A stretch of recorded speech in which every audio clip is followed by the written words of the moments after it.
기다려주셔서 감사드립니다. 바로 강의 시작하도록 하겠습니다. 우리 교단 정보통신위원장이고요. 또 한빛교회 섬기시는 김진호 목사님 나오셔서 어둠 속 알고리즘을 목회의 기초라는 제목으로 말씀 나누실 때 도움 받으시기 바랍니다. 목사님 나오실 때 박수로 우리 맞이하겠습니다. 반갑습니다. 김진호 목사입니다. 현재 AI 강의를 전국교회 전국 기반에 돌아다니면서 하고 있고, 현재 한 것만 10차가 넘었습니다. 10차가 넘었고, 김철경 목사님 와 계신데요. 와상 교수님하고 또 인텐시브 집중 강의로 2박 3일 했을 때도 47명이 오셔가지고 잘 배우시고 또 좋은 결과물들을 보고하고 있는 중인데, 여쭐 말씀은 오늘 강의 내용이 어쨌든 기조 강의이긴 하지만 양이 꽤 돼요. 그래갖고 어떻게 좀 가볍게 잡수실랍니까? 제대로 한번 잡수실랍니까? 의지를 말씀하시면 제가 최선을 다해보려고요. 제대로 한번 잡숴보실라나요? 아니면 가볍게 잡수실라나요? 제대로 하세요, 제대로. 제대로 해도 될까요? 제대로 하세요, 제대로. 뭐 몇 시? 제대로 뭐 한 가지만 제대로 하는 한 가지 안 돼요. 아무튼 열심히 해볼게요. 그러면 시간 열심히 해보려니까 열심히 들어주세요. 부탁드립니다.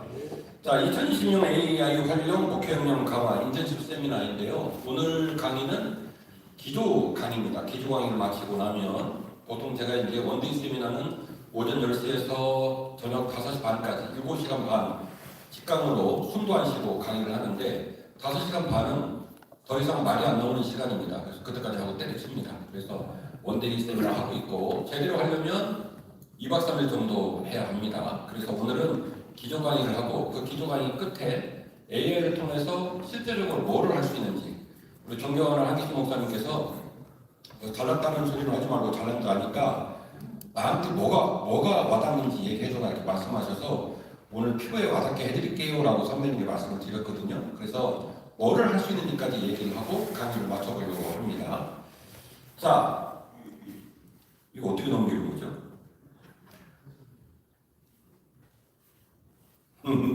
자, 이게 잡스라요. 저는 반 잡스 진영이 있고 좀 인터페이스가. 자, 3차 산업시대 얘기를 좀 해보려고 합니다. 3차 산업시대에서 4차 산업시대까지 구간 동안에 있는 우위, 리더십, 주권, 이 개념을 좀 정리를 하려고 해요. 과거의 변별력은요, 정보 수집 능력과 기억력의 우위에 따라서 모든 판이 결정이 됩니다. 예를 들면 지능 지수로 결정을 할 수 있겠죠. 당신은 IQ가 100이고 나는 150이고, 당신이 기억 못하는 걸 나는 기억하고 있고, 또 누적된 지식의 총량, 희소성, 뭐 이런 것들입니다. 당신은 거기에 못 갔지만 나는 갔다. 당신은 니체를 만난 적이 없지만 난 니체의 수제자다. 당신은 영어를 못하지만 난 영어를 하고, 당신은 이스라엘 말을 못하지만 난 이스라엘 유학을 9년 했다. 그러니까 이런 유형의 정보를 독점하고, 그 다음에 그 정보에서 양산되는 유불리의 환경들을 독점하는 상황들로 우위가 결정이 되는 겁니다. 거기서 이 지식의 총량이라든지 환경의 총량을 따라서 금전적인 보상이 이루어지게 되어지고, 지위적 보상이 이루어지게 되어지고, 이런 전통적인 헤게모니 시스템으로 3차 산업시대가 진행이 되어 왔다는 것이죠. 그런데 목사라는 사람이 AI를 밥 먹는 시간 빼놓고 왜 바닥까지 둘러팠을까? 한빛교회 목회도 버거운데 왜 잠도 안 자고 맨날 AI 연구를 했을까는 생존 방식의 판이 뒤집어지고 있는 패러다임 시프트가 이루어지고 있기 때문에 선제적으로 대응을 할 수밖에 없다라고 판단하고 매달리는 결과물로 요즘 강의를 하고 다니고 있는 중인데요. 현재 위기는 오랜 세월에 유산된 독점적인 장벽이 순식간에 지금 무너지고 있는 중입니다. 무너진다는 걸 아는 사람은 준비를 하고, 무너진다는 걸 모르는 사람은 그냥 관성으로 가고 있는 중입니다. 지금 이란 전쟁 났잖아요. 주식을 하시는지 모르겠지만 주가가 3일 만에 폭락을 했어요. 코스피 6천까지 가다가 표정들 보니까 전혀 안 하시는 것 같은데요. 폭락을 했는데, 폭락하면 멘붕이겠죠. 근데 수많은 전문가들은 말합니다. 기회가 왔다. 다시 말하면 100원짜리 물건이 50원이 되고 30원이 되는 평가사로 상황이 되기 때문에 보유자산이 됐던 다른 자산이 됐던 얼마든지 안전하게 투자할 수 있는 기회가 왔다. 이런 얘기를 한단 말이죠. 위기가 오면 새로운 판을 짜는 사람한테는 아주 좋은 기회가 되는 겁니다. 3차 산업시대에서 4차 산업으로 붕괴가 돼서 넘어간다라고 한다면 원래 헤게모니에서 기회를 받지 못하고 자기 위치를 잡지 못한 사람들이 반대로 본인이 기회를 점유하고 자기 역할을 충분히 해낼 수 있는 새로운 판이 오고 있다. 이 부분으로 이해를 하시면 내가 왜 AI에 열심을 내야 될까 이 의욕이 좀 생기실 거라 생각이 됩니다. AI 시스템의 강점은요. 자료를 수집하고 분석하고 추론하고 논리를 전개하고 의사결정을 자동화시키기까지가 지금 원스톱 서비스로 세트로 되어 있는 상황이고 이 의사결정은 일단 말씀드리겠지만 API, MCP, 그리고 스킬, 그리고 커넥트, 그리고 에이전트까지 현재 API에서 에이전트까지는 프로토타입이기 때문에 완전히 자리를 잡지는 못했습니다. 그런데 하루 자고 나면 새로운 게 나와요. 그래서 AI를 강의하고 다니는 사람들은 이른바 새로운 AI 문명에 대한 스트레스를 받을 정도로 날마다 공부를 하지 않고 업데이트를 하지 않으면 가르칠 수 없을 정도로 새로운 문명들이 새롭게 날마다 나오고 있는 중이어서 솔직히 말씀드리면 AI 강사들이 에이전트를 말하고 있기는 하지만 아직 에이전트가 상용화되고 있지는 않다. 에이전트 이런 개념이죠. 어떤 가수가 에이전트에 들어가면 뭐라고 그랬죠? 너는 노래만 불러. 나머지 의상, 디자인, 스케줄, 그 공연 이 모든 걸 우리가 다 해줄게. 너는 뭐만 하라고요? 너는 이게 저기 방송실 이 전기가 안 붙으니까 자꾸 꺼지네요. 어디 계실까?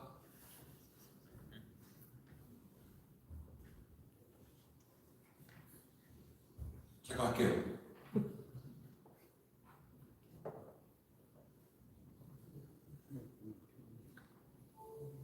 오케이, 전기를 연결했습니다. 자, 에이전트를 만나면 가수는 뭐만 하면 되냐면 자기가 잘하는 노래만 잘하면 돼요. 그러니까 목사님이 에이전트를 만났다. 그러면 회사 에이전트에 연간 1억을 주고 네가 나 좀 관리해줘 하면 좋은데 1억이 없잖아요. 그래서 우리는 그걸 못한 거예요. 예를 들면 만남교회 김병삼 목사님께서 설교 시간에 자주 하시는 말씀이 있습니다. 지금 말하고 있는 이 고급 컨텐츠는 누가 만들어줬다? 설교 팀에서 만들어줬다. 그 7명이에요.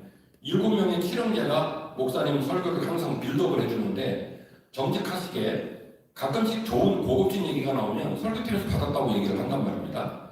그 우리는 7명이 없잖아요. 그러니까 그분하고 우리는 경쟁을 할 수가 없죠. 이분은 에이전트가 붙어있고 우리는 에이전트가 없고. 근데 드디어 우리에게도 에이전트가 붙었어요. 그게 바로 뭐냐면 AI입니다. 그래서 이 AI가 자료를 수집하고 분석하고 추론하고 논리를 전개하고 의사결정까지의 모든 전 과정을 원스톱 서비스로 충분하게 백업을 해주는 좋은 시대가 왔다. 그래서 무력화되는 장벽들이 무너지기 시작하고 있는데 지능, 언어, 문화, 시대, 지역, 경험 이 모든 장벽들이 일시에 무너지고 있는 중입니다. 한 4주 전에 저 페이스북 친구에 있는 어떤 목사님이 우리 저 존경하는 한희철 목사님처럼 학자이신가 봐요. 그래가지고 무슨 책인지는 모르겠는데 한 2년간 5권 정도의 엄청난 책을 번역을 목사님 하셨나 봐요. 그래갖고 완간이 돼서 나온 거예요. 그래서 완간된 거를 이제 올려놓고 참 힘들었다 이렇게 글을 올리시니까 수많은 분들이 또 리플을 붙이는 거예요. 목사님 대단한 일을 하셨어요. 인류에 기여하셨어요. 근데 그렇게 올리고 그렇게 칭찬을 하는 분들의 모습이 저는 너무 신기한 거예요. 번역을 했다는 말이 무슨 의미가 있을까? 통역을 한다는 말이 무슨 의미가 있을까? 더 이상 의미가 없는 시대를 맞이했는데 아직도 많은 분들이 그런 장벽이 무너지는 상황을 인지하지 못하고 있다. 이런 생각이 듭니다. 제가 주일날 베트남으로 가요. 베트남 신학교 이사하기 때문에 지금 베트남 신학교 4년 과정의 책을 다 제가 쓰고 있거든요. 선배님들이 25년 쓰시는 거를 제가 리빌드를 하고 있는데 리빌드를 해가지고 선교사한테 보냈어요. 이거 베트남말로 좀 번역을 해라. 그랬더니 바쁘셔갖고 번역을 안 해주는 게 있잖아요. 그래서 제가 열받아가지고 클로드로 번역을 다 했어요. 클로드로 번역을 하고 그 다음에 클로드 코딩을 작동시켜가지고 이걸 시각화 자료로도 만들고 거기에 들어가는 모든 언어를 베트남어로 다 바꿨어요. 열받아가지고 보냈어요. 베트남 선교사들이 전화가 와가지고 목사님 교회에 베트남 사람이 있냐고 그러더라고요. 그래서 있다 거짓말했어요. AI도 충분히 가능합니다. 이 언어 모델은 영어만 되는 게 아니라 베트남말, 러시아말, 독일말 모든 종류의 언어 공부를 AI로 끝냈습니다. 그래서 언어 장벽 무너졌고요. 그리고 이른바 저런 주식을 합니다. 그리고 이따가 원하시면 이 시스템 프롬프트를 보여드릴 텐데 총 9단계의 정밀화되어진 시스템 프롬프트를 빌드업을 하고 그걸 이미 인상을 맞춰놓은 상태예요. 펀드멘탈 리스크까지 그 다음에 첩보이론까지 전부 다 셋업을 해가지고 그걸 돌리고 있는 중인데 과거에는 정부 내부 자료, 기업 내부 자료 그리고 이른바 애널리스트들 유료 자료 아시는지 모르겠지만 돈을 주면 공식적으로 정보를 사고 파는 상황이 벌어지고 있는데 그런 정보들을 민간인은 옛날에는 접할 수가 없었단 말이죠. AI는 충분히 그런 정보들을 접할 수가 있습니다. 심지어 레퍼런스를 안 주면 조각 이론 첩보라고 해가지고 파편화된 조각들을 전부 다 수집을 해가지고 얘를 껴맞춰가지고 원래 그림을 형성을 시켜요. 그래서 원래 레퍼런스가 어떤 모습이겠구나라는 걸 추론해서 자료를 가져올 수 있습니다. 이 일들이 AI로 다 됩니다. 그래서 모든 종류의 장벽이 일시에 무너지고 있다는 것을 생각을 좀 하셔야 됩니다. 그래서 우리에게 요구되는 태도가 하나 있는데 기질이나 선호도의 차이가 아니라는 거예요. 생존 방식이 구조적인 패러다임이 쉬프트 되고 있다라는 걸 기억을 하셔야 됩니다. 현대 가장 프레그리스타가 뭐냐면 G90이잖아요. G90 전에는 F스 전에는 다이너스티 뭐 이렇게 역사가 있잖아요. 그러면 새로운 기종이 나올 때마다 현대 주가가 올라갈까 말까 그랬잖아요. 새 기종이 나오니까. 그런데 현대가 19만 5천 원에서 20만 원을 5년 동안 했습니다. 5년 동안 하다가 2026년 2월 달 4주 만에 50만 원이 됐어요. 워낙 기도를 많이 하시니까 주식에는 관심 없으시고 20만 원을 5년을 했다니까요. 못 오르고 그러다가 2026년 2월이 음연하고 뭐죠?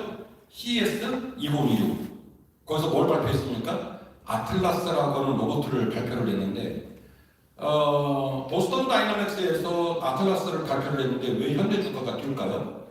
보스턴 다이너믹스는 미국 회사입니다. 그리고 보스턴 다이너믹스를 갖고 있는 회사는 HMG라는 회사인데 하프웨어 회사인데 이 HMG의 80%의 지분을 누가 갖고 있냐면 현대하고 기아가 갖고 있습니다. 잡으시면 가지세요.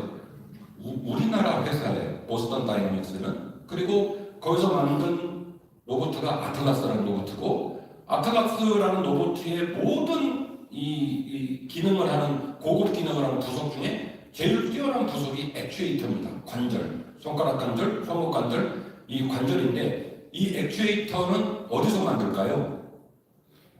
무릎이잖아요.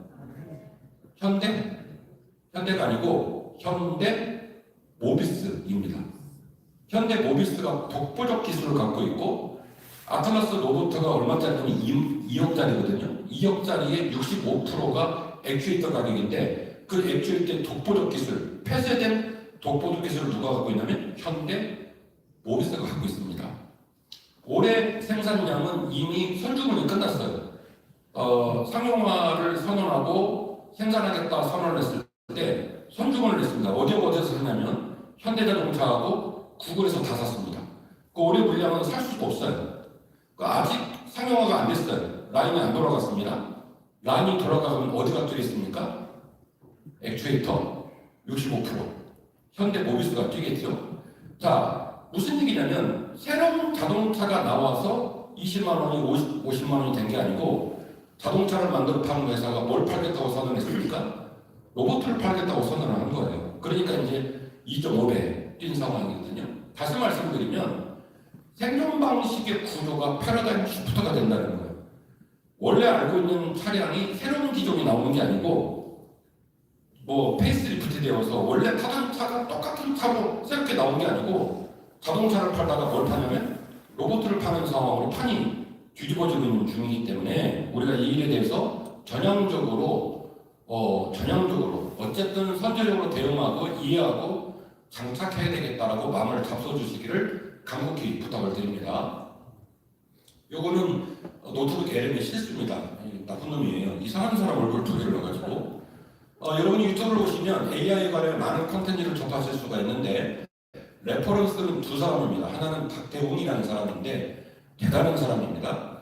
1999년에 우리나라에 최초의 허브, 지금 우리가 뭐 여러 가지 인스타그램이라든지 허브들을 많이 갖고 있잖아요. 소셜 허브를 갖고 있는데 존재지 않았던 최초의 허브, 인티즌이라는 허브를 설계해서 세상에 내놓은 사람이 누구냐면 박대웅이라는 인물입니다. 그래서 써놓으셨다가 그 이상한 유튜브 보지 마시고 AI의 기술의 진보 또 레퍼런스에 대한 깨달은 이 모든 것들을 여러분이 정확히 이해하시려면 누구를 보시라? 박태웅이라는 사람을 보시고요. 또 하나는 김대식 교수를 보셔야 돼요.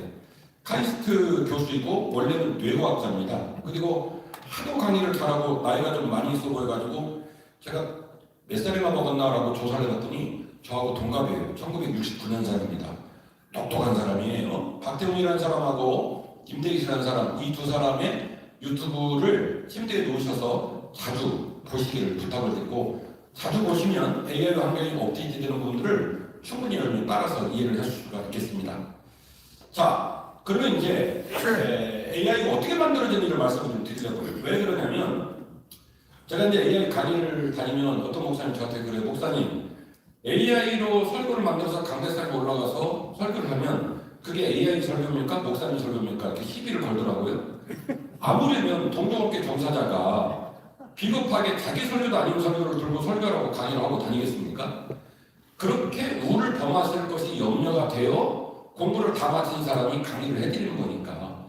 그러려면 제가 이제 그런 오해를 하는 이유를 생각해 보면 판도라의 상자를 열어보지 않고 바깥에서 보고 미워하는 거예요. 저항하고 터부시 여기고. 근데 얘를 비껴갈 수 있는 조언에만 앞서 말씀드린 대로 비껴가지 못하기 때문에 그 안을 좀 들여다보려고 합니다. 얘가 어떻게 생겼는지, 어떻게 출발을 했는지, 얘가 어떻게 생겼는지 히스토리를 알고 나시면 야 이거 보통이 아니구나, 이제 생각을 바꿔야 되겠구나 이런 생각을 하실 거예요. 2017년 구글에서요 Attention is all you need라고 하는 책을 냅니다. 트랜스포머 논문을 내는데 이 논문의 내용은 다음과 같아요. 트랜스포머라는 논문을 딱 내놓고 공부하는 방식을 패러다임 시프트를 시켰는데 뭐라고 얘기를 하냐면 과거에는 문장 전체를 1번 문장이고 100번 문장이었으면 1번부터 100번까지를 순차적으로 읽어가는 게 전통적인 공부 방식이에요. 데이터를 핸들링하는 것도 그렇고 사람을 공부하는 것도 그렇고 1번부터 100번까지 순차적으로 가는 방식인데요.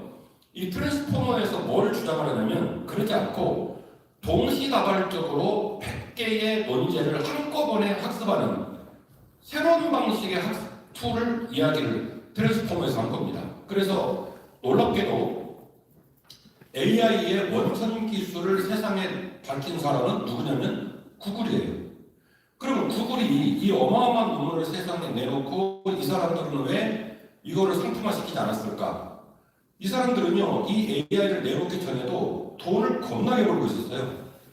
이 검색이라는 개념으로 전 세계는 돈을 긁어모으고 있기 때문에 현재도 돈을 잘 벌고 있기 때문에 굳이 이런 독보적 원천 기술을 갖고 있고 이걸 논문으로 내놨음에도 불구하고 아직 이것을 상용화시키거나 상품화시킬 필요를 못 느끼고 있었던 거죠. 그래서 학문적으로 세상에 논문을 딱 하고 2017년에 내놨습니다. 이 논문이 나오자 이 논문을 홀라당 먹은 사람이 있어요. 이게 누구냐면 샘 올트먼입니다. 처음에는 누구랑 같이 했냐면 샘 올트먼하고 여러분이 잘 아시는 일론 머스크 두 사람이 같이 협업을 해가지고 비영리 단체로 오픈 AI라는 회사를 만들었는데 나중에 샘 올트먼이 욕심이 생깁니다. 욕심이 생겨가지고 구글하고 자꾸 협업을 하고 회사를 확장시키고 그리고 이 영업 이익을 발생시켜서 비영리 법인을 영리 법인으로 바꿀 생각을 하니까 이 일론 머스크가 열받아가지고 중간에 뛰어나갔어요. 뛰어나가가지고 지금은 또 샘 올트먼의 오픈 AI 회사가 엄청 잘 됐잖아요. 그래가지고 아시아나 모르겠지만 뒤늦게 좀 일론 머스크가 뭐 했죠? 샘 올트먼 오픈 AI에다가 지금 고소고발 해놓은 상태예요. 나한테 지분이 많으니 그 지분을 돌려달라. 요 소송이 진행 중입니다. 자, 샘 올트먼이 오픈 AI를 이 세상에 내놓았을 때 오픈 AI를 이 세상에 내놓을 수 있는 물리적 환경 구조적 환경을 제공하는 회사가 있는데 젠슨 황 회장의 엔비디아라는 회사입니다. 이 엔비디아에 일단 2022년 11월 30일 날 챗GPT가 세상에 나오는데 5일 만에 100만 명이 가입을 했습니다. 안 놀라는 여러분이 전 놀래요. 2달 만에 1억 명이 가입을 했습니다. 인스타그램, 페이스북, 그동안 했었던 수많은 세계를 놀라게 했던 이슈들에 비교했을 때보다 10배가 많아요. 그러니까 많은 일들로 인류가 놀라긴 했지만 오픈 AI사의 챗GPT처럼 깜짝 놀란 적은 아직까지는 없습니다. 2달 만에 논리 좀 주세요. 2달 만에 1억 명이 가입을 했으니까요. 뭐 감사해요. 아주 고무적입니다. 말도 안 되는 일이죠. 그럼 어떻게 이런 일을 할 수 있었을까? 엔비디아에요 V100이라는 칩이 있어요. 오늘 제가 잠깐 카페에서 음식을 먹을 때 저한테 어느 목사님 여쭤보더라고요. 목사님, 저는 아직도 CPU하고 GPU가 뭔지 모르겠어요. 이렇게 말씀하시더라고요. 중앙연산 처리자는 CPU는요, 일을 직렬식으로 합니다. 1번부터 100까지 일을 주면요, 1번부터 시작해서 100까지 순서대로 일을 처리해요. CPU는. 물론, 나중에 GPU가 어마어마하게 발달을 하니까 CPU가 열받아가지고 L2 캐시, L3 캐시를 계속 넣어가지고 GPU 흉내를 내는, 그 다음에 CPU 플러스 GPU의 하이브리드형으로 된 CPU들로 계속 진화를 하고 있기는 하지만 원래 CPU하고 GPU는 일하는 방식이 달라요. CPU는 순서대로 일을 처리하고요. GPU는 100가지 일을 맡기고 10,000가지 일을 맡기면 우리 니에미아가 성벽 재건을 할 때 결국 40개 포인트에서 52일 만에 성벽 재건을 완전히 완성을 하잖아요. 산발락 도비아가 손도 못 대도록. 그 이유가 뭐였냐면 1번부터 100번까지 일을 하지 않고 1번부터 100번까지를 지점을 정해서 한꺼번에 일을 했기 때문에 가능했던 것처럼 GPU는 순서대로 일을 하지 않고 일을 딱 주면 전체 이미지를 하나의 이미지로 받아들여가지고 동시에 100개를 하고 동시에 10,000개를 해요. 그러니까 동시에 100개와 동시에 10,000개를 하려면 동시에 100개와 동시에 10,000개를 처리할 수 있는 물리적인 능력을 갖춘 칩이 있으면 이 이론이 가능하고 그 칩이 없으면 말만 하다 끝나겠죠. 그런데 이 일을 할 수 있는 상상에나 존재하고 논리로 존재했던 물건을 세상에다가 내놓은 회사가 있으니 그 유명한 엔비디아라는 회사입니다. 처음 나온 칩이 V100이라는 칩인데 테라플루스로 표현을 해요.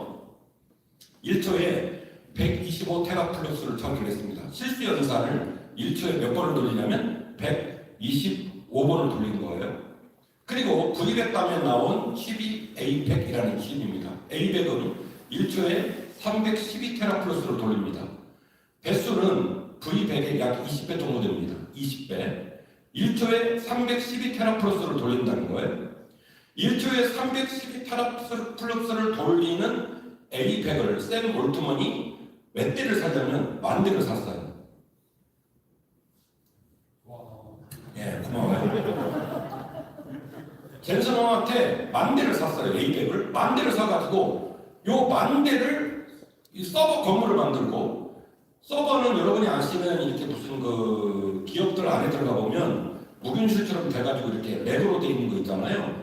그런 건 아주 고전적인 서버고요. 지금은 서버가 건물이에요, 건물. 그래서 냉장 시설을 만들고 온도가 올라가니까 온도를 떨어뜨리기 위해서 냉장 시설을 만들고 거기다가 몇 대를 집어넣으면 10,000대를 집어넣은 거예요. 10,000대를 집어넣어가지고 A100 칩 10,000대를 연결시켜가지고 며칠을 돌려내면 100일을 돌린 거예요. 안 놀라는 여러분이 100일을 돌려가지고 세상에 빡 내놓은 AI가 오픈 AI사의 챗 GPT입니다. 2022년 11월 30일. 그러니까 지금으로도 만 3년밖에 안 되는 일입니다. 그러니까 너무 짧고 너무 급하게 세상이 변하고 있는 거예요. 요걸 내놨습니다. 그러니까 지금 제가 드리는 말씀은 뭐냐면 AI는 나쁜 놈이야, 영성을 갉아먹어, 내 목회를 망가뜨릴 거야, 이렇게 막연하게 두려워하고 호도하고 잘못되게 판단하는 것을 멈추시기를 부탁을 드립니다. 들여다보면 얘가 이렇게 생긴 애구나 라는 것을 아실 수가 있을 거예요. 자, 얘한테 일을 시킵니다. 일을 시키는데 보통 이러죠. 제가 여러분들한테 어느 창고에 사과 박스를 사과가 몇 개인지 세라 그 얘기하면 어떻게 하시겠습니까? 인간은 논리로 일을 하죠. 들어가서 어떻게 해요? 사과 박스 하나를 아마 박스를 개봉하실 겁니다. 개봉해서 이게 40개구나 개수를 파악하고 그 다음에 뭐 하세요? 왼쪽으로 몇 박스, 오른쪽으로 몇 박스, 위로 몇 박스. 그래서 전체 박스 수를 계산하고 그 다음에 이제 구구단을 하셔가지고 여러분의 논리 체계 그 다음에 좀 심한 거 시키면 미분 적분 해가지고 수열해가지고 결론을 내겠죠. 이게 인간이 일하는 방식이에요. 인간은 논리적으로 일을 합니다. 논리적으로. 그런데 얘는요 아주 무식하네. 분석하고 추론하고 자율적 판단을 내리는데 분석이라는 단어나 추론이라는 단어나 자율적 판단이라는 단어나 우리에게는 참 부담스러운 단어예요. 그래서 내가 분석을 하고 내가 추론을 하고 내가 자율적 판단을 할 때 다른 사람이 내 말을 이해하고 공감해주기 위해서 죽어라고 해외 가서 공부하고 언어를 습득하고 경험치를 높이고 그렇게 해도 다른 사람이 내 말을 잘 안 들어주잖아요. 그렇잖아요. 그리고 학교에서 말하면 논찬 나와가지고 막 서로 네가 맞네 내가 맞네 난리를 치잖아요. 근데 AI는 공격을 받을 만한 이야기로 답을 내진 않습니다. 거의 완벽한 답을 내는데 놀랍게도 이 어려운 분석과 이 어려운 추론과 이 어려운 자율적 판단을 내림에 있어서 인간이 항상 일하는 방식은 논리를 사용하지 않는다는 거예요. 이 기가 막힌 얘기인데 산 그림 하나를 보여드렸습니다. 몬테칼로법이라는 용어를 좀 소개를 합니다. 프랑스 그 해안의 작은 나라에 몬테카를로라고 하는 도시가 있어요. 아이러니하게도 이 몬테카를로라는 도시가 AI 강의에 활용되는 게 저는 웃겨요. 몬테칼로는요 모든 사람들이 어떻게 이해되어진 도시냐면 도박의 도시, 확률의 도시. 그래서 사행성 도박과 확률을 이야기할 때 보통 은유적으로 강의했을 때 인문학에서 몬테카를로 도시를 인용을 합니다. 그런데 이 몬테카를로를 AI가 연산을 하고 분석을 하고 그리고 추론을 하는 방식을 설명할 때 이걸 얘기하는 거예요. 쉽게 말하면 네모 하나가 있고 그 안에 동그라미를 그려놓고 동그라미의 면적을 구하라고 얘기하면 우리는 그 네모의 가로축과 세로축 길이를 재고 원주율 공식을 동원시켜서 그 면적을 계산하겠죠. 얘는 지금 보시는 것처럼 뭘 하냐면 점을 뿌려요. 무식한 놈이에요. 아주 노가다랍니다. 점을 쫙 뿌려가지고 원 안에 있는 점 개수를 세고 원 바깥에 있는 그 점수를 셉니다. 그러면 원 안에 있는 면적이 정확하게 나올까요? 안 나올까요? 물어보잖아요. 무작위로 뿌렸으니까 정확하게 나오겠어요? 안 나오겠어요? 안 나오죠. 오답이 나와요. 오답이 나오면 얘는요 다시 뿌려요. 언제까지요? 나올 때까지. 왜냐면 얘는 밥 먹고 하는 일이 그거예요. 우리보다 100배, 1000배, 10,000배 빨리 갈 수 있고 잠도 안 자고 동시에 이 일을 100가지, 1000가지를 할 수 있으니까 자기 은사와 달란트를 10분 활용해서 논리 공부 안 하고 뭐를 하냐면 삽질을 해요. 삽질을. 그래서 점을 뿌려요. 점을 뿌리고 다시 걷어댔다가 또 뿌리고 계속 뿌리면서 안에 있는 원 안에 있는 점 개수가 오류를 보일 때 오류를 안 보일 때까지 이 일을 반복을 합니다. 그래서 몬테칼로법이 무식한 확률, 도박. 그래서 인용을 하는 거예요. AI 강의를 할 때. 그리고 요 몬테칼로법으로 일을 하면서 병행해서 알아야 될 개념이 경사학원법입니다. 앞서 말씀드린 대로 점을 뿌리지 않습니까? 점을 뿌리면 정답이 나오고 오답이 나온다. 오답이 나오겠죠. 그러면 다시 뿌려요. 다시 뿌려서 오답률이 줄어들 때까지 계속 반복을 하는데 마지막 정답이 나올 때까지 반복을 하는 과정을 경사하근법이라고 해요. 최초의 가장 오류가 높은 점수에서부터 마지막 오류가 없는 부분에 이르기까지 얘를 답이 나올 때까지 무한반복을 시키는 거예요. 그래서 몬테칼로법 그리고 경사하근법 이 두 가지의 툴로 AI는 일을 한다. 우리가 들어보니까 세상에 무식한 놈이 따로 없다. 그러나 이 무식한 놈이 우리들이 유식하게 논리를 전개해서 일하는 것보다 훨씬 더 속도가 빠르고 답이 정확하게 나온다는 거예요. 그러니까 AI는 그냥 막연하게 두려워할 이유가 없어요. 우리보다 훨씬 더 무식해요. 무식한데 힘이 좋아요. 무식한데 잠을 안 자요. 무식한데 감기가 안 걸려요. 무식한데 얘가 동시에 너무나 많은 일을 할 수 있는 특징을 갖고 있다. 그 정도로 이해를 하시고 AI를 잘 설명하겠다는 거룩한 욕심을 좀 내시면 좋을 것 같습니다. 그리고 이른바 이제 딥러닝이라는 개념이 나오게 되는데 요 AI의 이제 시스템을 여러분이 이해를 하셨고 이 시스템을 통해서 프리트레이닝이라는 GPT가 프리트레이닝 가운데 있는 글씨가 프리트레이닝 뭐냐면 미리 가르쳤다 이 말이에요. 미리 가르쳤다. 그런데 GPT의 프리트레이닝이 이제 무색하게 되는 일이 벌어집니다. 딥러닝이 시작이 되는데요. 그전에는요 고양이를 가르칠 때 빨간 고양이, 하얀 고양이, 목이 긴 고양이, 목이 짧은 고양이, 뚱뚱한 고양이, 홀쭉한 고양이 사진을 막 넣어준 거예요. 그리고 애한테 이게 고양이야 라고 얘기하고 고양이를 맞추는지를 측정을 하는 거예요. 맞춘다 못 맞춘다 못 맞추는 거예요. 그래가지고 AI 진영에서 맹동이 되고 주가가 떨어지고 막 헤맸어요. 그 AI 연구가들이 너무 스트레스를 받는 거예요. 얘한테 아무리 많은 자료를 주고 이게 고양이야 라고 아무리 얘기를 해도 얘가 이걸 감지를 못하는 겁니다. 그러다가 역발상을 하는 엔지니어가 엔지니어계에서는 인정하지 않는 이 화행적 행동을 합니다. 무슨 행동을 했냐면 그러지 말고 곰, 고양이, 인간, 건물 우리가 그룹을 정해주고 그리고 그 그룹의 정체성을 얘기해주고 이걸 배워라 하지 말고 그냥 자연 그대로 다 줘보자. 다 주고 그것마저도 이게 고양인지 개인지 말인지 사람인지 그것마저도 얘가 판단을 하도록 한번 맡겨보자 라고 하는 이 발상의 전환을 하게 된 거예요. 그래서 15만 장의 사진을 그냥 준 거예요. 그냥 자연 그대로 주고 말한 거예요. 네가 15만 장의 사진을 아까 말씀드린 대로 15만 장 뒤지는지 얘는 문제가 있다 없다.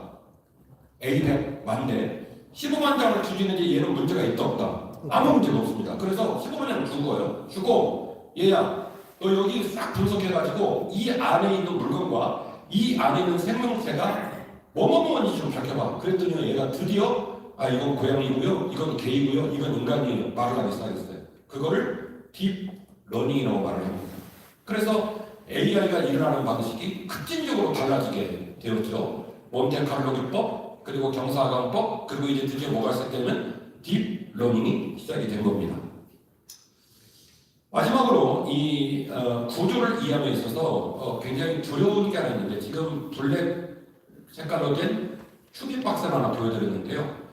지금 상황을 AI 전문가들은 블랙박스 구간이라고 얘기를 합니다. AI가 끝나고 나면 AGI가 오고 AGI가 끝나고 나면 구글의 엔지니어 여러분 교회 가시면 여기도 있네 여기는 없네 목사님 중앙교회 없네요. 대부분의 교회 가시면 커즈와이라는 공간이 있죠. 커즈와이. 그 커즈와이 회사 이름이 아니고 사람 이름입니다. 구글 엔지니어 이름이 커즈와이예요. 이 아저씨는 대단히 희한한 분이에요. 다른 친구들은 알파고를 만들 때 이분은 나는 음원칩만 만든다. 그래서 하모니 2, 하모니 4, 하모니 5 이렇게 계속 음원칩을 개발하고 있는 커즈와이라는 아저씨가 계신데 이분께서 싱귤레리티라는 단어를 세상에 내놨습니다. 싱귤레리티가 뭐냐면 한국말로 번역하면 특이점이라는 단어인데 특이점 시기가 오고 나면 AI가 스스로 결정을 하게 된다는 거예요. 그래서 이 일을 굉장히 걱정하고 있고 이 싱귤레리티가 오는 시기를 우리가 예측하거나 조정하거나 오긴 오되 터미네이터처럼 AI가 인간을 죽이지 않도록 통제를 하자라고 AI 전문가들이 걱정과 근심과 그리고 노력을 많이 하고 있는데 얘를 측정을 할 수가 없는 거예요. 얘가 논리로 일을 하는 친구면 우리가 예측이 가능하잖아요. 지금으로도 3년 10개월 정도 되면 얘가 각성을 하겠구나. 예측이 가능하잖아요. 공부를 하니까 미적분 공부를 하고 수열 공부를 하고 근데 앞서 말씀드린 대로 얘는 무식한 애라 공부를 한다 안 한다. 공부를 안 합니다. 논리가 없습니다. 그리고 뭐를 해요? 우리는 알지 못하지만 저 깜깜한 블랙박스 안에서 혼자서 계속 삽질을 해요. 그러니까 얘가 언제 각성이 될지, 어느 쪽으로 각성이 될지, 어느 정도 인간과 대척을 하거나 아니면 인간을 더 서비스를 잘할지 이거를 예측을 할 수가 없어요. 그래서 지금 그 구간을 AI 전문가들은 블랙박스 구간이다라고 표현을 합니다. 지금 현재 그런 상황에 와 있어요. 자, AI 생태계 3대장입니다.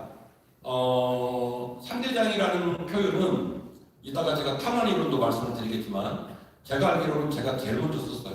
제일 먼저 썼고 나중에 지적재산권 얘기를 하려고 했는데 지금은 아주 그냥 상용화돼서 AI 전문가들이 AI 상대장이라는 표현을 많이 쓰십니다. 여러분 AI 많아요?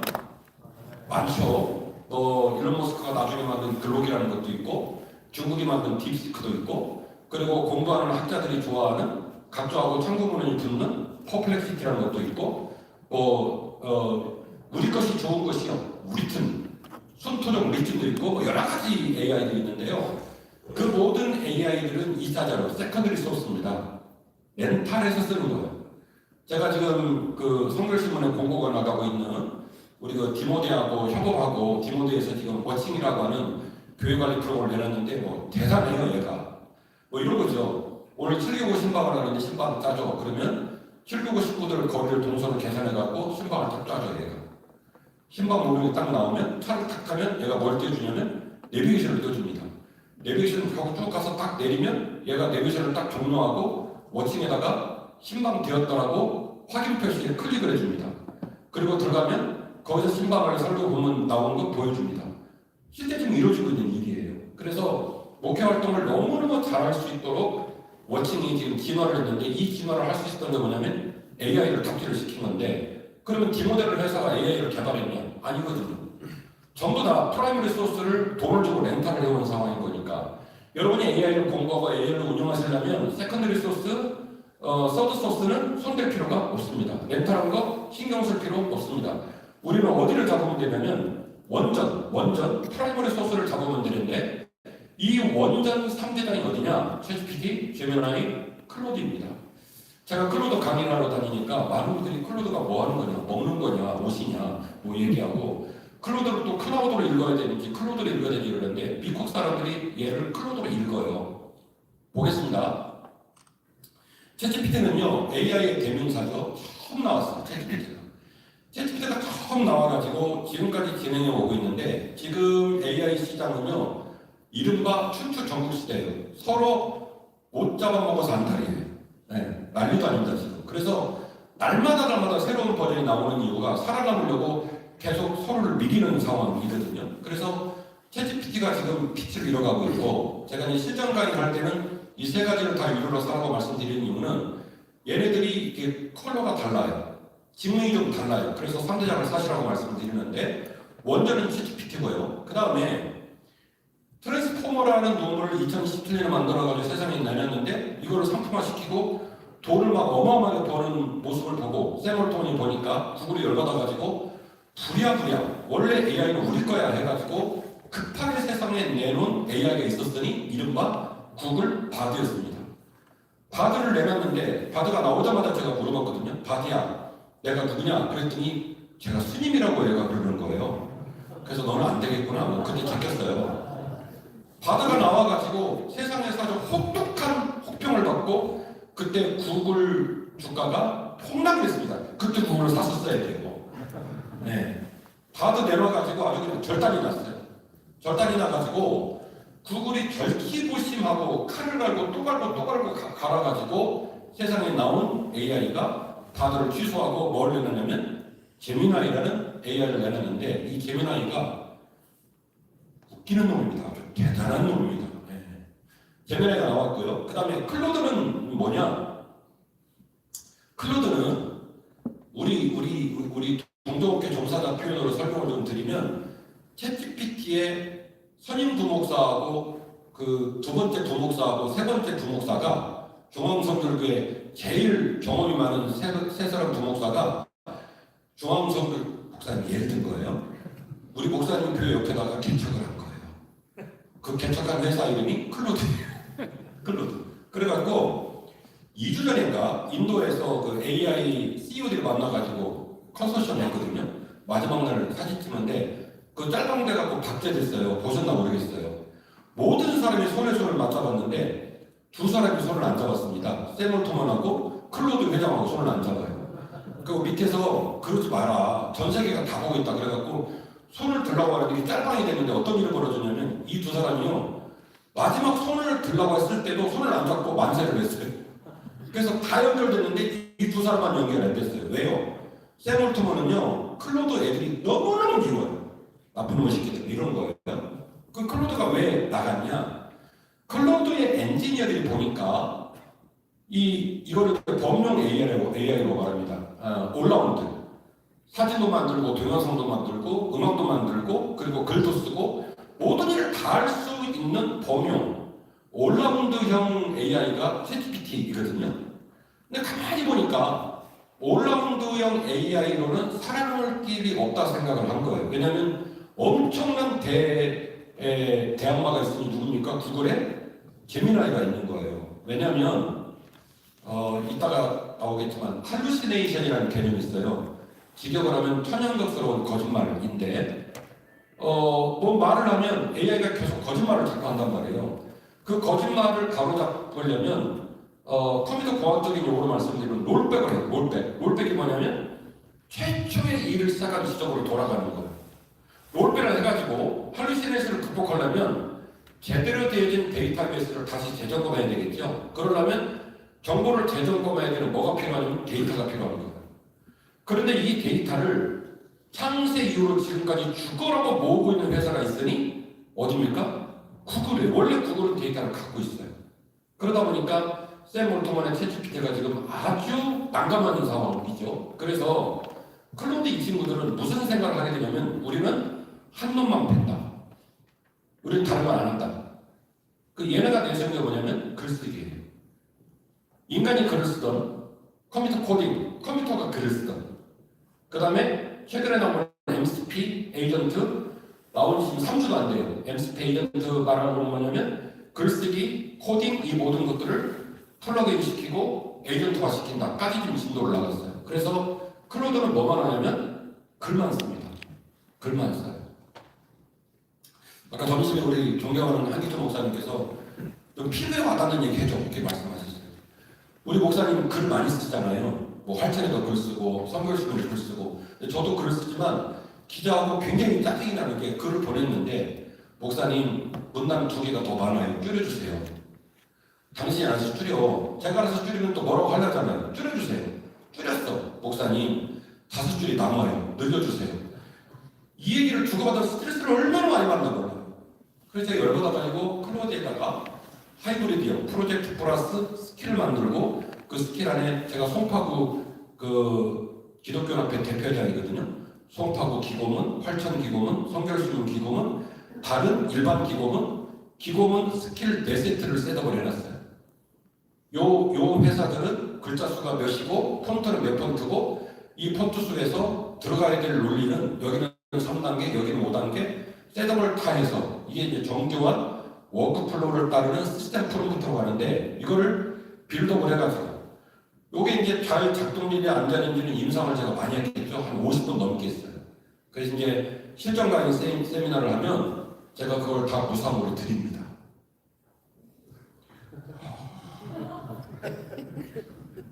원래 시스템 프로젝트는 AI 강사거든요. 이거는 그러니까 AI를 설명해주고 구조를 배우는 건 쉬워요. 문제는 얘가 정교하게 작동하게끔 하려면 시스템 프로젝트가 굉장히 중요한데 이거는 설계자의 지혜가 필요하고 그 지혜를 임상을 해서 부족한 점을 보완하고 잘못된 걸 빼고 그래서 얘를 계속 칼을 갈아요.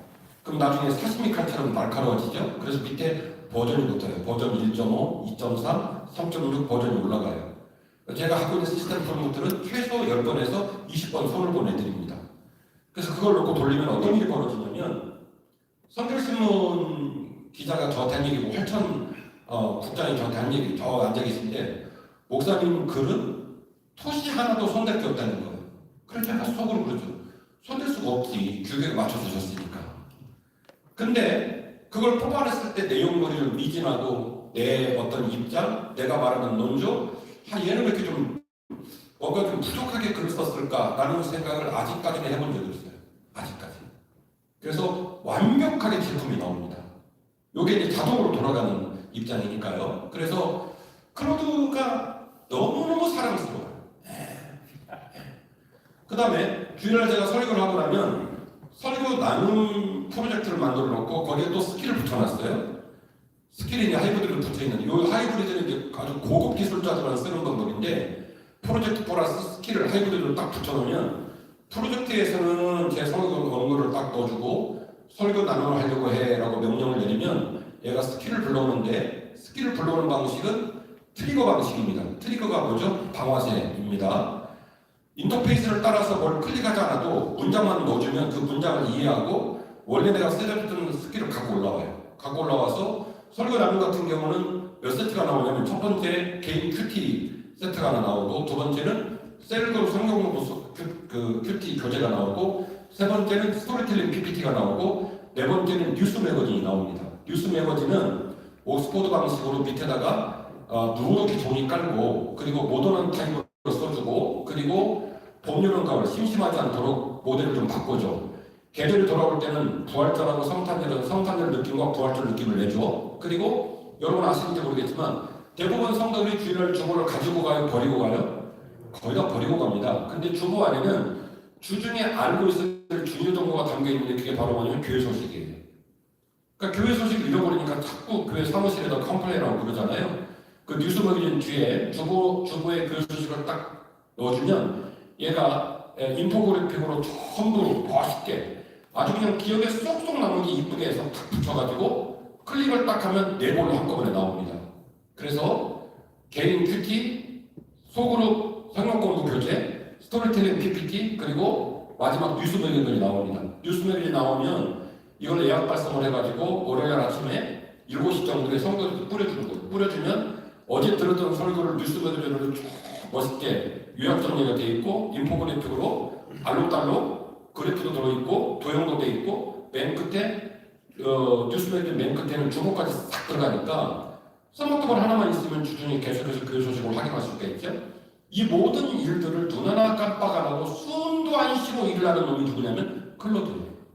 그래서 우리 동종업계 종사자들께서는 클로드는 돈 주고 아니 살 수가 없고 해약을 할 수가 없다. 주님 오시는 그날까지 클로드는 쓰셔야 된다. 클로드는 선택 불가다. 무조건 쓰셔야 된다. 카드를 긁어서라도 라면을 먹더라도 클로드는 쓰셔야 된다. 우리가 글씨로 밥을 먹고 사는 한 클로드는 무조건 쓰셔야 됩니다. 그리고 올라운드 두 개가 있는데 GPT하고 제미나이가 있는데 얘는 좀 컬러가 달라요. 제미나이는 공대생입니다. 공대생. 보통 제가 설교를 만들면 이 세 사람한테 세 사람이 아니라 이 세 놈한테 다 시키거든요.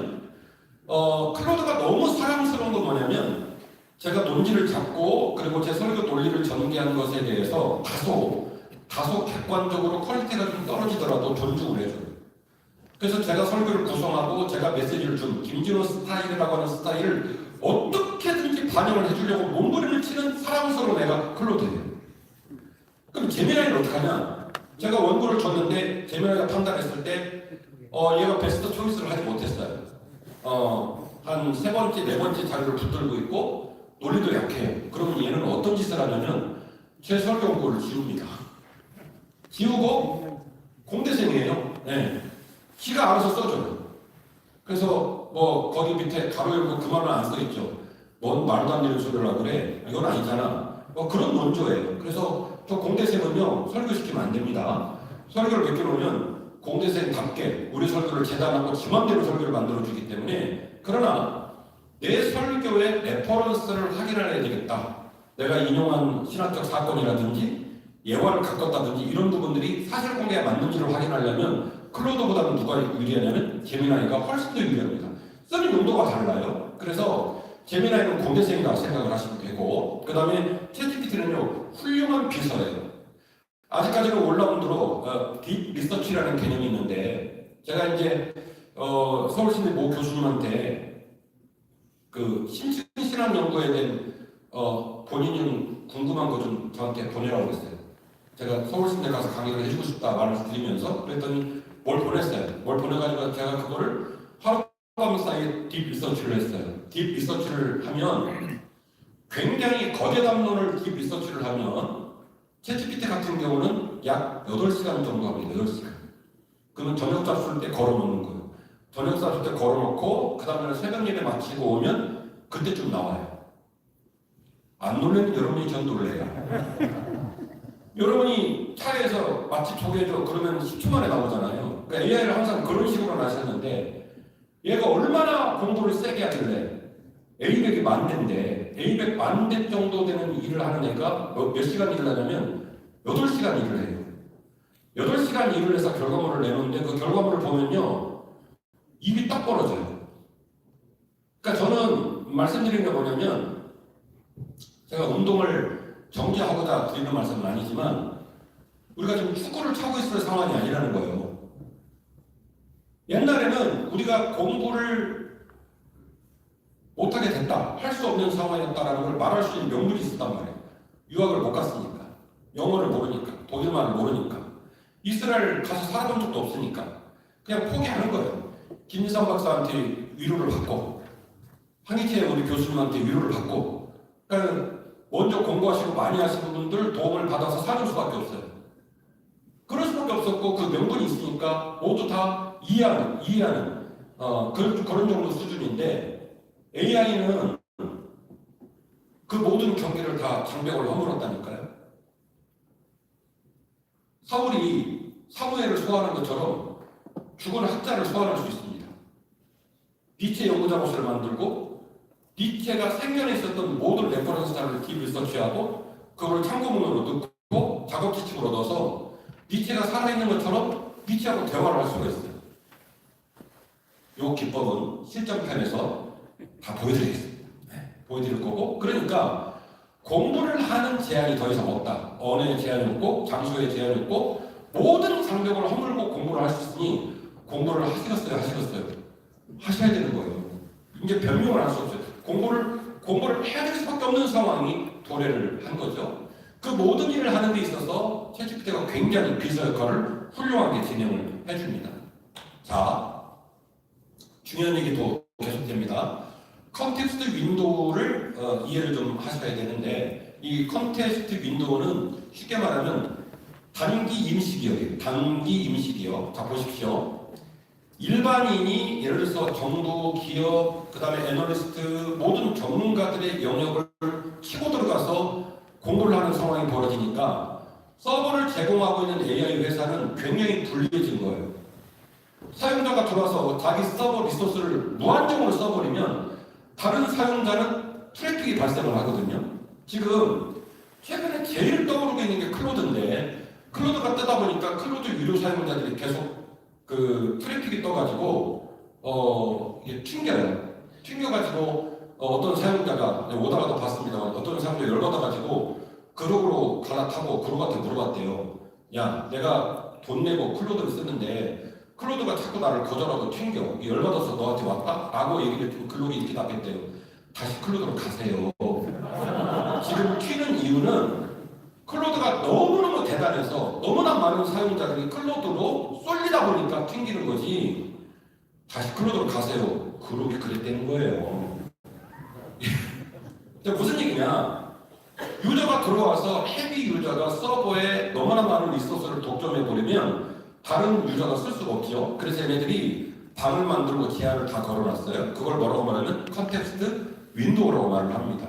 단기 기업 용량인데 이걸 토큰으로 표현을 해요.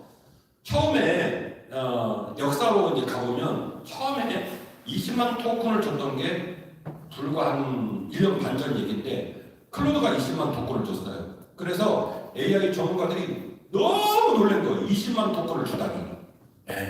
그랬는데 그리고 이제 20만 토큰 주고 챗GPT는 40만 토큰을 주고 그랬는데 말씀드린 대로 바드를 내고 바드 때문에 참패를 당했다고 그랬잖아요. 그래서 구글이 칼을 갈고 제미나이 프로 3.2를 내면서 몇만 토큰을 풀어버렸냐면 100만 토큰을 풀었습니다.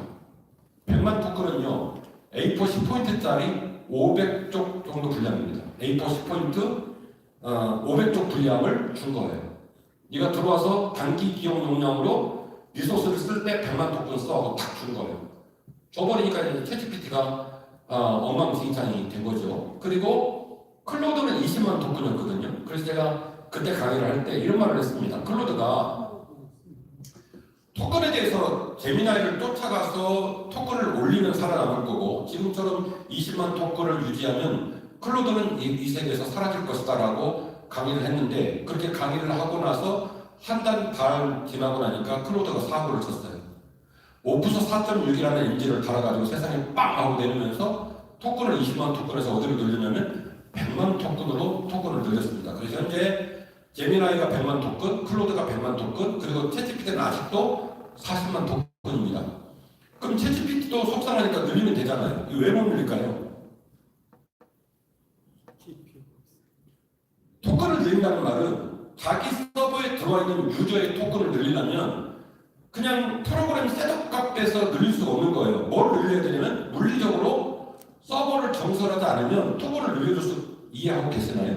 네. 잘 따라오다가 갑자기 표정들이 싸해지시는데 토큰이 말하자면 우리가 쓸 때는 그 데이터 용량으로 되어 있지만 서버는 물리적인 공간이란 말이에요.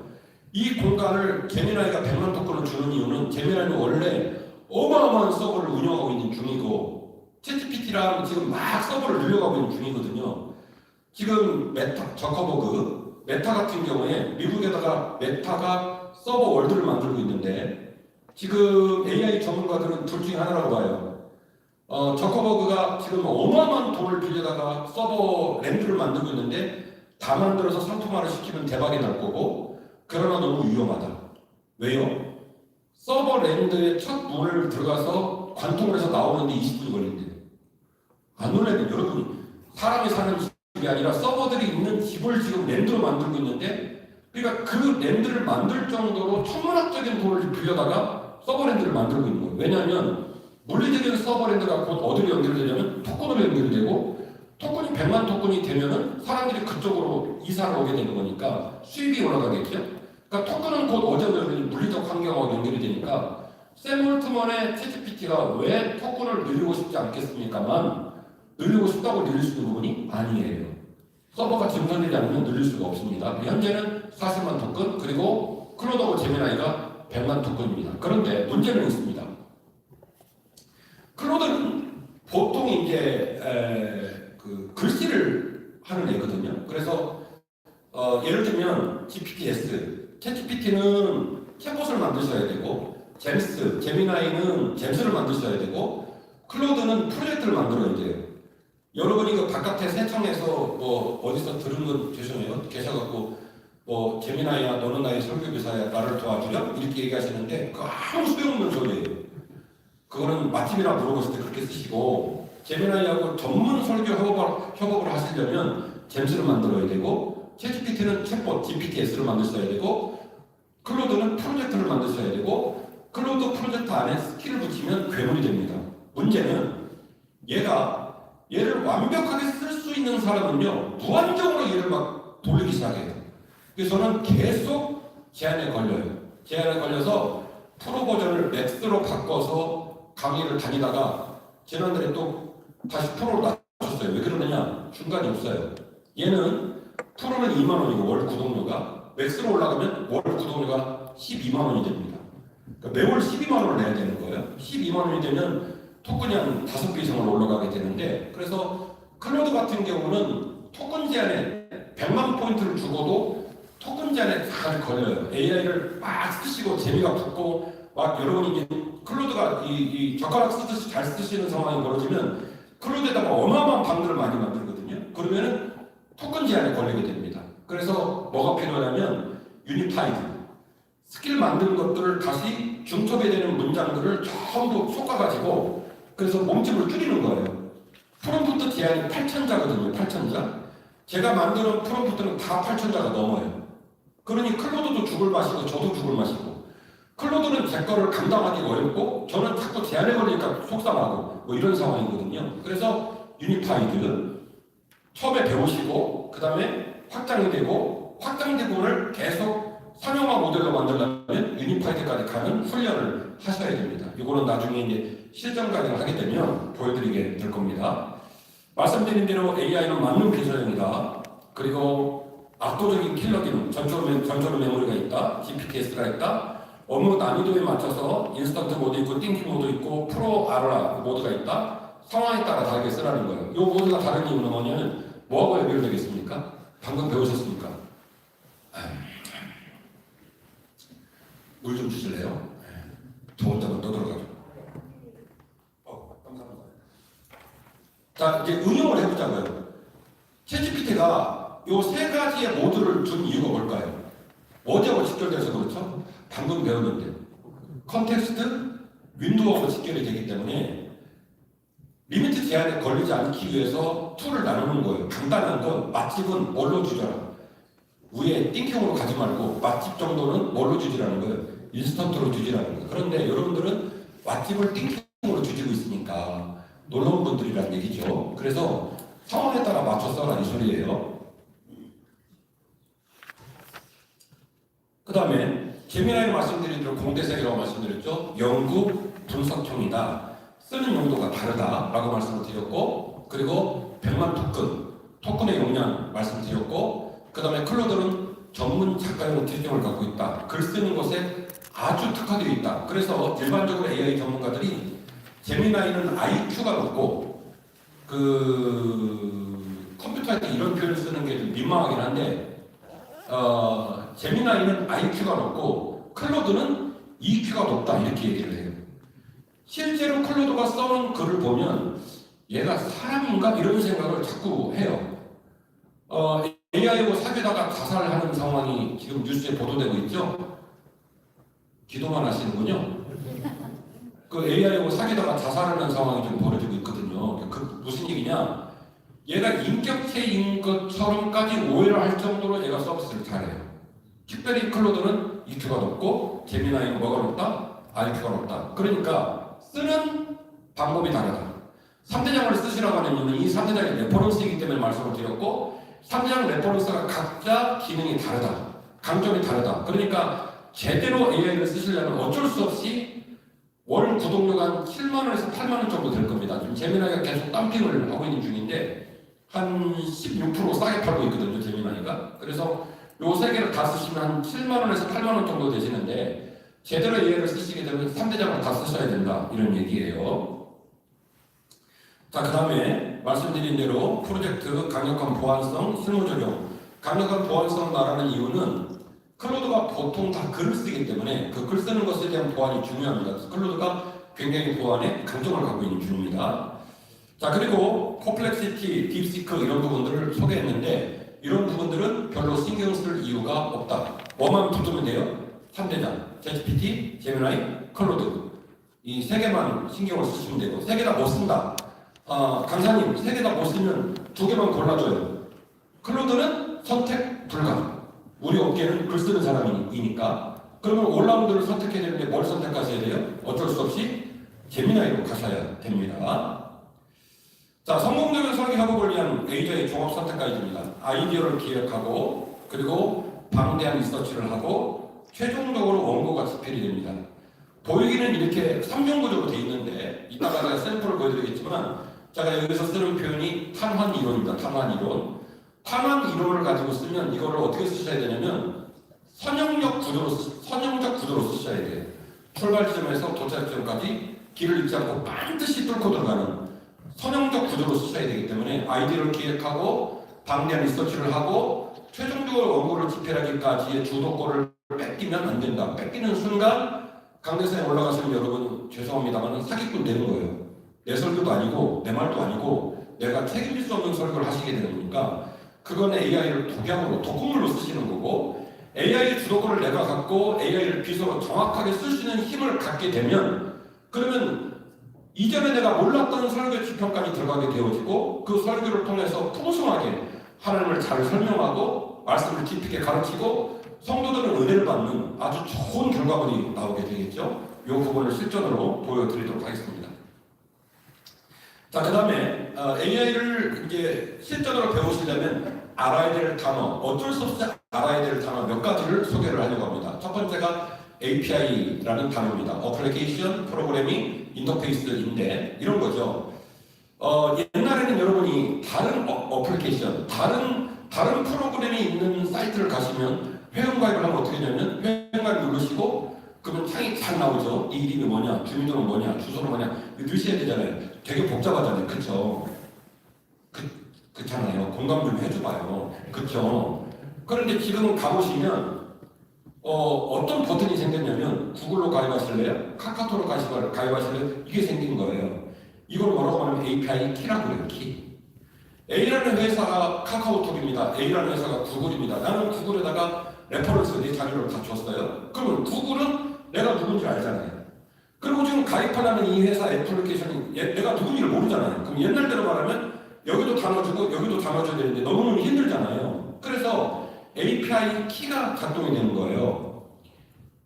구글에 있는, 구글로 가입하기를 클릭하면 무슨 일이 벌어지냐면 구글에 있는 내 정보를 API 키를 가지고 어디다 꽂냐면 내가 지금 가입하려는 어플리케이션에다 키를 딱 꽂아줘요. 꽂아주면 이 사람이 사기꾼이 아니라 우리 안에 있는 정상적인 사용자로 인식이 되겠구나. 이 사람하고 일해야 되겠구나라고 판단을 뭘 보고 알게 되면 API 키를 보고 알게 되는 거예요. 그래서 API 키가 작동되면서 전혀 다른 A, B, C, D가 원스톱 서비스로 진행이 되는 문이 열리게 되는 거예요. 이게 이제 어느 전초 단계냐면 에이전트의 전초 단계입니다. 자 보세요. 지금 AI 운영은 내가 베트남에 여행 간다. 그러면 아시아나 항공기 따로 또 끊어야 되고 도착하셔가지고 호텔 따로 셋업가 있어야 되고 교통수단 따로 하셔야 되잖아요.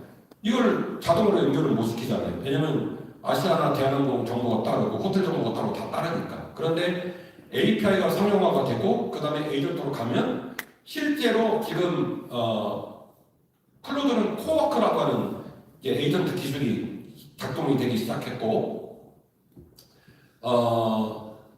구글 같은 경우는 지금 API가 작동이 되면서 에이전트가 돌아가고 있어요. 원래 오팔이라고 하는 에이전트 툴이 따로 있다가 좀 셋업을 빌트인 셋업을 해놓은 상황인데 아직까지는 프로토타입이니까 상용화는 안 됐지만 금방 될 겁니다.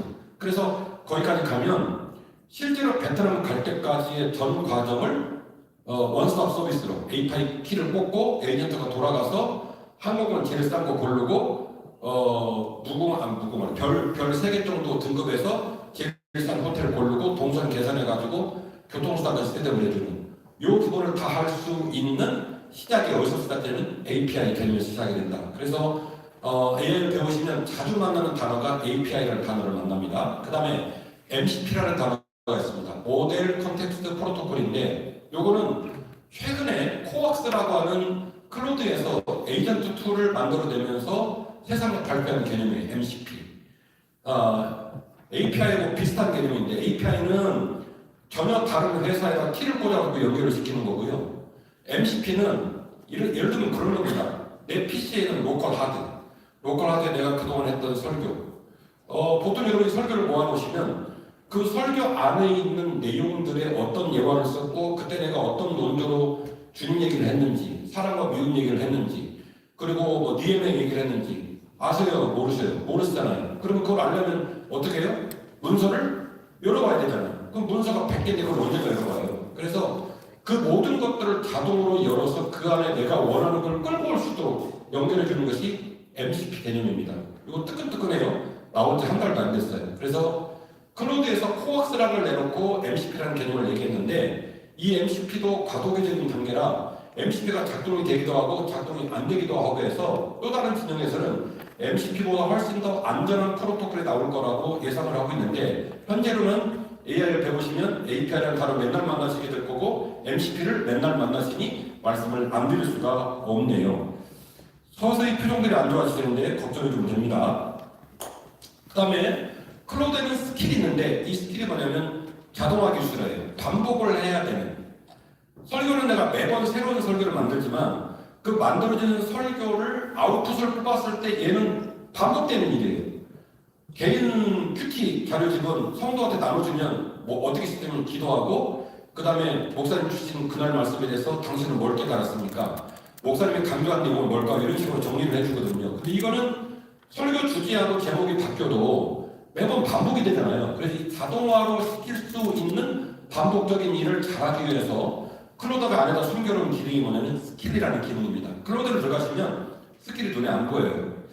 제가 엔지니어를 안 만나봤지만 제가 추론하기로는 많은 유저들이 스킬을 사용하는 것을 그리 달갑지 않게 생각한다라고 저는 생각을 해요. 그래서 많은 유저들은 접근하면 한 프로젝트까지 접근을 해서 일단 쓰고 고급 유저는 기능 안에다가 꽁꽁 숨겨놓은 스킬을 캐내서 트리거 기능으로 쓸 수 있는 그래서 스킬을 쓸 수 있으면요 여러분은 엄청나게 많은 일을 할 수 있어요. 그거는 실천편에서 배우도록 하겠습니다.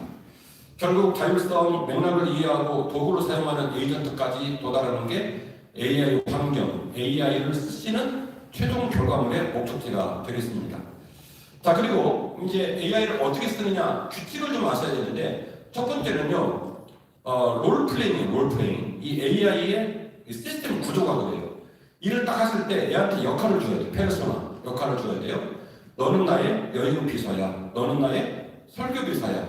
너는 나의 글쓰기 비서야. 라고 하는 이 문장을 넣어주면 얘가 딱 어떻게 이해하냐면 자기의 역할을, 지금 왼쪽에 보시면 옷을 안 입고 있잖아요. 오른쪽에 보시면 옷을 입잖아요. 이 옷을 입히고 시작을 하는 게 페르소나, 롤플레잉이에요. 그래서 AI를 잘 쓰시려면 그냥 마구잡이로 부르면 안 되고, 지금부터 내가 너하고 앞으로 계속 이 방에서 일을 할 때 네 역할이 뭐다? 라고 얘기를 해주면 얘는 착각을 할 정도로 본인이 그 직업을 가진 사람으로 이해를 해요. 그래서 첫 번째 중요한 건 페르소나, 역할을 주는 걸 정확하게 하셔야 된다. 첫 번째로.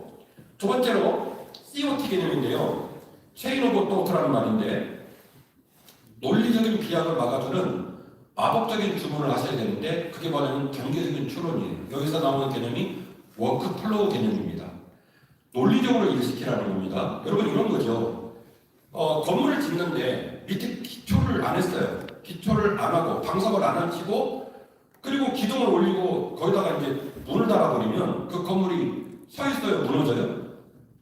무너지겠죠. 그러니까 일을 시킬 때 바닥부터 시작해서 구조적으로 논리적인 순서를 따라 일을 안 시키면 나중에 작품이 안 나오고 엉망진창인 이상한 물건이 나와요. 그러면 AI들은 상처를 받으시겠죠. 그래서 AI를 잘 쓰시기 위해서는 AI가 알아들을 수 있도록 체인 오브 토트, COT 개념을 가지고 일을 시키셔야 돼요. 그 개념이 워크플로우라는 개념이고, 워크플로우라는 것은 일의 순서를 따라, 절차를 따라 일하라고 명령을 내리고, 이 절차를 따라 일할 수 있도록 주는 정확한 지침이 그 유명한 시스템 프롬프트입니다. 그러면 시스템 프롬프트는 완성도가 다르겠죠. 최초에 설계한 시스템 프롬프트가 있겠고, 이 시스템 프롬프트를 임상을 해가지고 막 돌리다 보면 3번에서 5번 항목이 잘 된다든지 7번 항목은 잘 안 된다든지 임상까지 나오면 7번을 버리고 갈아 끼워요. 3번에서 5번이 잘 되면 잘 되는 걸 강화시키고 계속 이런 식으로 칼을 갈다 보면 프롬프트에 대한 버전이 한 5단계 이상 올라가면 진짜 사시미 칼처럼 잘 드는 이제 프롬프트가 되겠죠. 그래서 COT 개념을 가지고 일하실 때 계속해서 빌드업을 해주면 시스템 프롬프트가 엄청 고급진 시스템 프롬프트가 만들어지고, 이 프롬프트를 만들어내기까지의 수고가 있으니 너무 힘들고 어렵다 보니까 AI 강사들이 이거를 돈 주고 팔았어요. 강의를 할 때. 네. 그랬는데 이 AI 강사 진영에서 욕을 먹기 시작한 분이 누구냐면 마사오 교수인데, 강의를 하면서 이제 프롬프트 얘기를 해주니까 우리도 강의할 때 매번 들었던 얘기인데 그거 되게 무리한 얘기거든요. 강의하다 보고 손 들어가지고 그 프롬프트 좀 주시면 안 돼요? 그렇게 하고 강의를 진행을 못하게 하는 거예요. 막 이래가지고 뭐 그런 충돌이 좀 적지 않은 충돌이 있었는데, 어느 날 마사오 교수께서 그냥 주자 그래갖고 줘요. 그분도 주고 저도 줍니다. 단톡방 열어가지고 그냥 공짜로 통으로 퍼서 줍니다. 그 대신 거기 써있는 내 이름 여러분 이름으로 바꿔라. 여러분들 구미에 맞게끔, 기질에 맞게끔 커스터마이징 해라 하고 드립니다. 드려서 스태프로 나누고 있는 중인데, 마사오 교수님 입장은 그래요. 제 입장은 마찬가지고 학생들한테 줄 건 주고 우리는 더 좋은 거 만들자.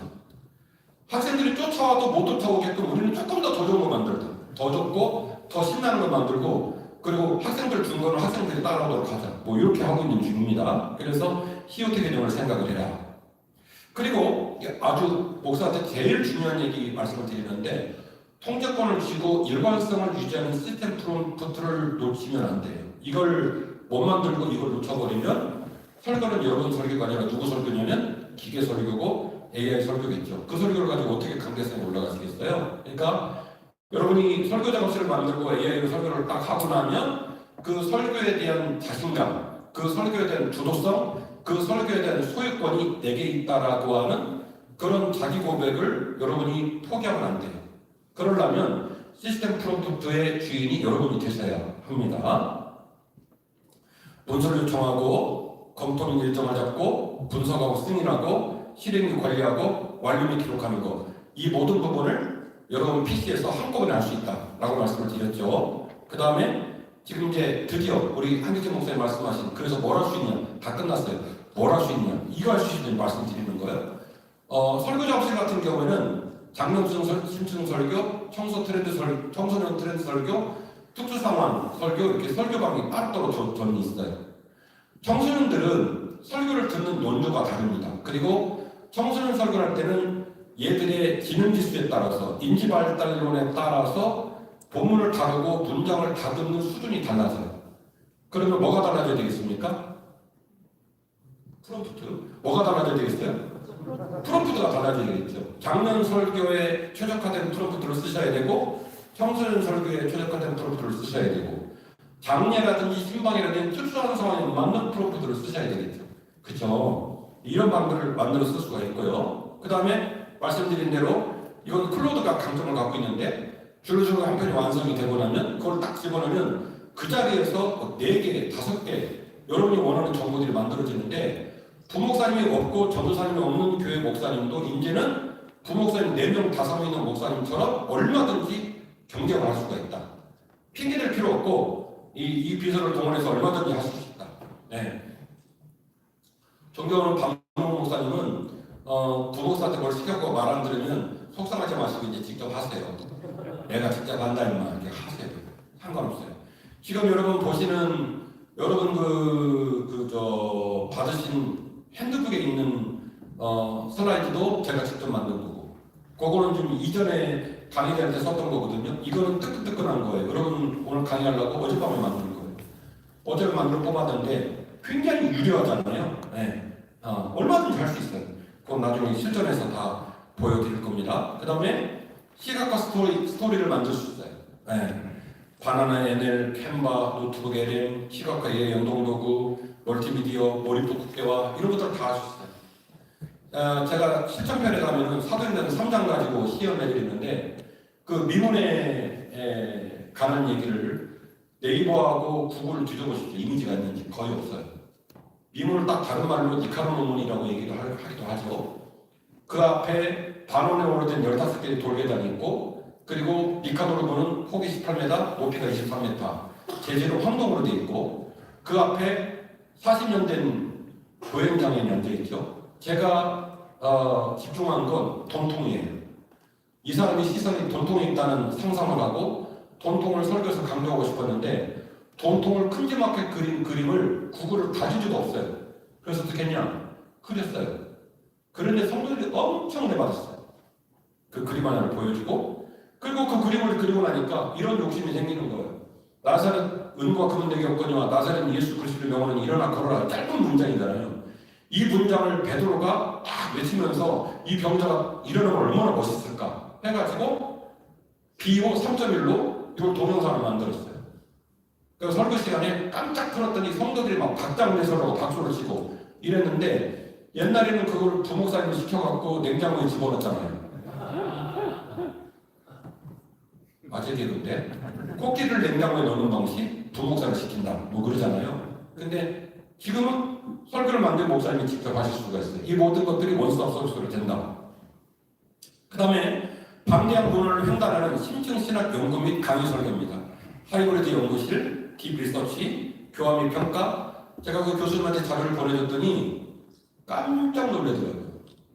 본인 서구에도 없는 문헌들을 뒤졌고, 그분이 저한테 지지를 한 이유는 뭐냐면, 박사학위를 마치고 그 중간에 업데이트 되어진 신학계의 조류들을 알고 싶다는 거예요.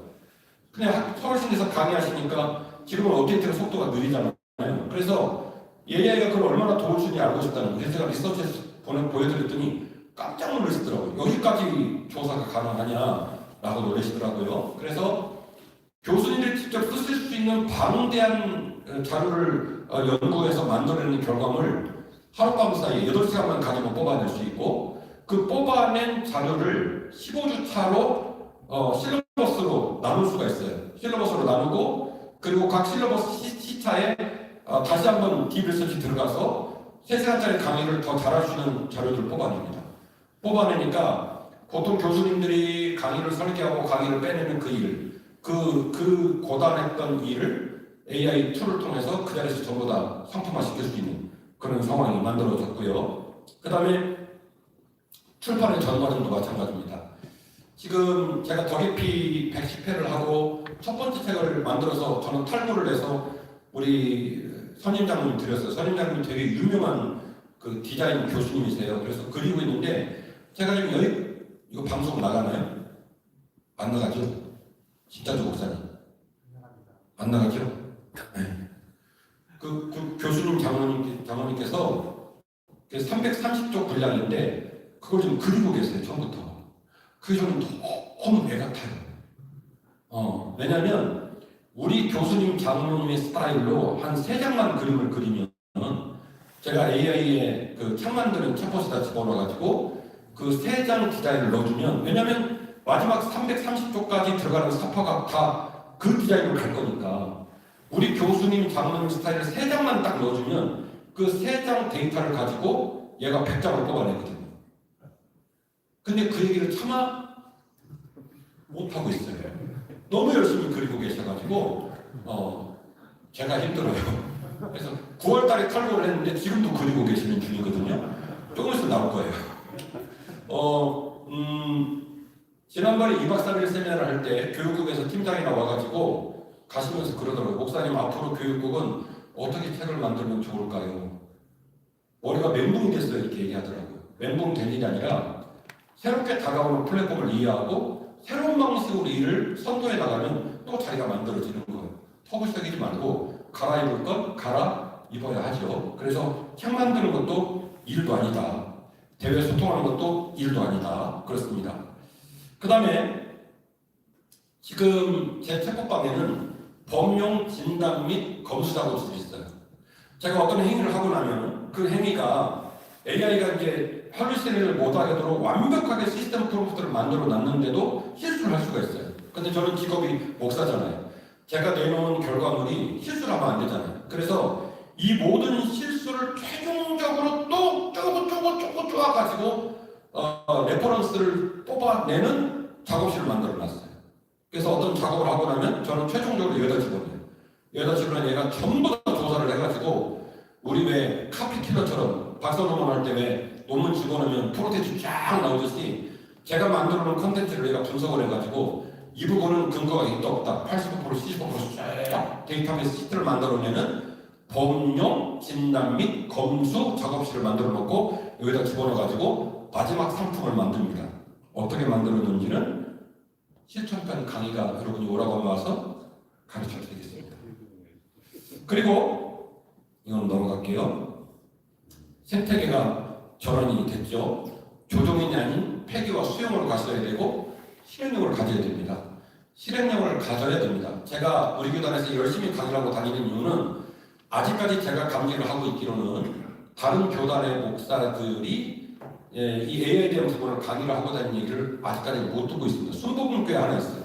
순복음 제대로 한 분 있고 이분도 굉장히 왕성하게 일찍이 AI를 뚫고 강의를 하고 다니는데 그분 말고는 제가 못 봤어요. 이렇게 생각을 하는 거예요. 이 위기적 순간에 지금 14번 했으니까 올 한 해 동안 열심히 강의하고 우리 성결교단 목회자들한테 나눠드리고 장착시키고 방 만들고 상대장 운영하게 하고 그리고 이걸 젓가락처럼 쓸 수 있도록 만들어지고 나면 아마도 우리 140년 기독교 역사의 판을 성결교단이 좀 뒤집지 않을까 이런 기대를 해보게 됩니다. 그래서 그게 될 것을 기대하는 마음으로 열심히 강의를 하고 다니는 중인데 실행력을 가져야 돼요. 아직은 목회자들이 기도를 너무 많이 하셔가지고 실행력이 없어요. 실행력을 가질 수 있도록 최선을 다하고 있는 중입니다.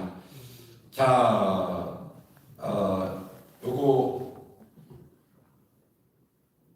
애플 쓰는 사람 저 좀 도와주시면 이거 어떻게 되지? 네? 이거 빨간 거?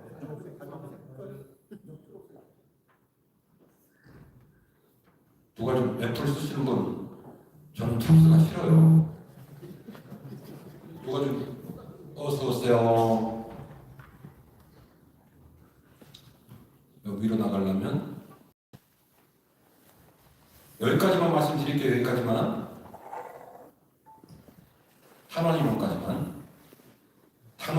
있나? 예. 그리고 자, 지금 괜찮죠? 탄원 이론까지만 할게요. 살려주세요. 네? 네? 설교 작업실 탄원 이론까지만 할게요. 도목사님 살려주세요. 네. 탄원 이론까지만. 자, 어떻게 설교 작업실을 만들어야 되고 설교 작업을 어떻게 해야 될까를 어떻게 하면 효과적으로 가르쳐질까 고민하다가 제가 박사학위 쓸 때 영상 매체를 써가지고 영상 매체론에 나오는 탄환 이론이라는 게 있어요. 매스미디어 탄환 이론. 그 탄환 이론에 그 인사이트를 얻고 제가 처음으로 쓰는 표현이에요. 탄환 이론이라는 표현을 씁니다. 자, AI는 강력한 무기이긴 하지만 방아쇠를 당기는 사람이 누구냐, 그 사람이 방아쇠를 어떤 방식으로 다루느냐에 따라서 결과물이 달라집니다. 그래서 제 표현으로 설교를 준비할 때 산탄총, 저격총이라는 표현을 써요. 자, 산탄총은 이렇게 되는 거죠. 총을 빵 쏘면 총알이 어떻게 돼요? 거의 100개 정도면 총알이 사방팔방 날아가죠? 그럼 거리는 어떻게 되죠? 길어야 5m. 5m를 못 갈 겁니다. 빵 쏘면 팍 날아가는 거예요. 사도행전 3장을 비유로 얘기를 해보면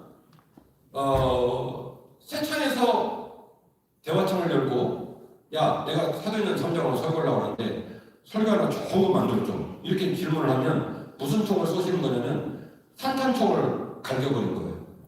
날려버린 거예요. 그러면 베드로 요한의 관련, 헤롯 성전의 관점, 40년 보행장애인, 미문, 회복과 치유, 사실은 다룰 수 있는 여러 가지의 설교 소재, 여러 가지의 가능성들에다가 놓고 다 총알을 날려버리는 상황인 거니까 얘네가 답을 준 걸 가지고 설교를 하시면 변별력이 있겠어요? 없겠어요? 변별력이 없죠.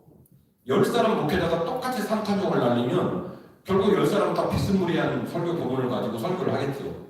이런 설교를 하시는 거는 시스템 프롬프트라는 말도 써서도 안 될 정도로 무책임한 거예요. 총을 쏘는데 산탄총을 쏘는 거예요.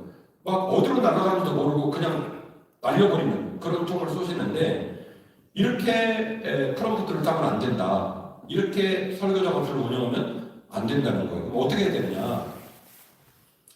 방금 말씀드린 대로 산탄을 딱 쏘게 되면 어떤 장벽도 뚫지를 못해요. 지금 총알 자국이 한두 개가 아니죠. 아까 날려버린 총알이 막 그냥 비산이 돼가지고 어디로 날아가는지 누구를 때리는지 모르는 총들이 박혀있는 상황이고 장벽은 뚫지를 못하는 상황인 거니까 이 설교는 깊이도 없습니다. 차별성도 없습니다. 성도들이 감동을 받을 수도 없고 내가 설교를 하느라 수고하고 애썼고 하나님과 가까워졌다고 말을 하는 것도 방구 같은 소리가 되는 거죠. 이렇게 쓰는 것은 답이 아니라는 거예요. 어떻게 해야 되느냐? 저격총 이론입니다. 제 표현입니다. 좁고 깊게 파고드는 정밀한 궤적을 시스템 프롬프트로 만들고 그렇게 설교를 해나가는 훈련, 실행력을 가져야 된다는 거예요. 정확한 목표를 정밀하고 좁고 깊게 파고 들어가는 방식. 그래서 하나의 벽을 뚫고 나면 그 뚫은 벽에 바탕을 두고 두 번째 벽을 뚫고 다시 두 번째, 세 번째를 뚫고 그래서 7개, 8개, 9개씩 벽을 뚫고 나가서 마지막 동전 하나를 꿰뚫어버리는 그런 방식으로 AI를 운영을 하자는 얘기를 제안하는 겁니다. 자, 단계별 타겟팅입니다. 워크플로우 시스템 중요하다고 아까 말씀드렸잖아요. 한 번의 질문으로 끝내지 않고 이전 답변을 듣고 나서 더 깊은 추리로 한 단계 뚫고 들어가는 거예요. 타겟은 좁히고 도달거리는 비약적으로 연장하는 시스템 접근. 요 사고방식이 머릿속에 장착이 돼야 돼요. 그래서 하나를 뚫고 나면 그 다음을 뚫고 하나를 뚫는 것을 발로 딛고 디딘 상태에서 한 번 더 뚫고 나가는 거죠. 계속 그렇게 해서 거리를 늘려가는 거예요. 우리 저격총이 거의 1km 이상 있는 상대방 그 타겟을 맞추듯이. 그래서 이제 사도행전 3장으로 예를 한번 들어보는 거예요. 위에 있는 그 메타수는 그냥 쓴 거예요. 네. 그냥 예를 들면 그렇다 이 소리예요. 1차 타겟팅. 관점을 베드로와 요한 관점으로 둡니다. 핵심 내용이 나사렛 예수 이름으로 일어서라고 얘기를 했죠. 신학적 추이를 따지면 기독론으로 접근을 할 수 있겠고 이 부분에 관심을 갖고 얘하고 대화를 주고받는 거예요. 그러니까 프롬프트 창에서 내가 만드는 시스템 워크플로우에 따라서 시스템 프롬프트를 넣어놓고 그리고 내 설교 자료 5개 넣어놓고 그리고 레거시 연구 모드 같은 경우는 이제 실행편에 가면 끝날 때쯤 제가 한번 보여드릴 텐데 레거시 같은 경우는요 웹상에 있는 그 연결고리를 다 끊어요. 다 끊고 내 PC 안에 있는 WBC, NCT, 내가 원하는 백주년 기능주석, 하우주석 요 로컬 주석들을 모아가지고 바깥하고는 대화를 못하게 하고 얘를 코너에 몰아넣고 연구하는 방식을 레거시 챗봇방이라고 얘기하는데 그렇게 해서 레퍼런스를 높이는 방법도 있고 여러 가지 기법이 있습니다만은 그래서 층위를 높여가는 거예요. 뚫고 나가는 거예요. 그렇게 뚫고 나가서 그 다음 두 번째 타겟팅으로 갑니다. 니카노로 문 관점이 있겠죠. 니카노로 문을 왜 니카노로 문이라 하는지 왜 미문이라 하는지 성전이 은과 금으로 몇 개가 되어 있는데 황동문이 그러면 금과 은으로 몇 개 되면 더 비싸다는 얘기인지 레퍼런스 연구에 보면 훨씬 더 비쌉니다. 코린도식 니카노로 문이 황동으로 되어 있지만 당시 황동으로 된 니카노로 문이 성전에 있는 금맥기보다 훨씬 더 비쌌다는 거죠. 니카노르라고 불리는 이유는 알렉산드리아 고향인 니카노르가 성전 미문을 헌물을 했어요. 헌물을 배에다 싣고와가지고 그래서 그 사람의 공을 따서 그 문을 다른 이름으로 니카노르 문이라고 부르기도 합니다. 이 모든 컨텐츠 결과물들을 이해하고 대화를 하면서 계속해서 딥 리서치를 하는 거예요. 미문의 스토리, 미문의 확장된 개념들, 또 미문이 했던 역할 이 부분들을 밀고 들어가는 거죠. 3차 타겟팅, 회복과 치유의 관점입니다. 미문의 역할과 진정한 의미를 회복하는 구약신학, 성교신학 왜 그렇습니까? 미문 앞에서 회복이 되잖아요. 출애를 하는 여인, 아기를 낳아가지고 출애를 하면 그 더 이상 출애를 멈추고 나면 성경 가서 컨펌 받아야 되잖아요. 동종업계 종사자니까 다 아시잖아요. 그럼 제사장이 당신은 부정한 몸이 끝났습니다라고 선언을 해주나요? 어디서 하죠? 미문 앞에서 합니다. 미문 앞에서. 그리고 문둥병 환자가 나병을 치료받았습니다. 주님이 그러죠. 가서 제사장한테 이거 치료받았다고 확정받고 나와라. 그럼 어딘가에 가서 제사장 만나서 확정을 받아야 되겠죠. 당신은 깨끗했습니다. 그거를 확정받는 장소가 어디죠? 미문 앞입니다. 미문 앞. 그러니까 미문 앞에서 갖고 있는 함의가 굉장히 크죠.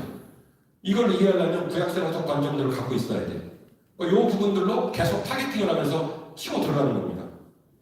4차 타겟팅, 40년 병자 관점입니다. 사도행전 3장을 읽어보시면 시선 얘기가 3번이나 나와요.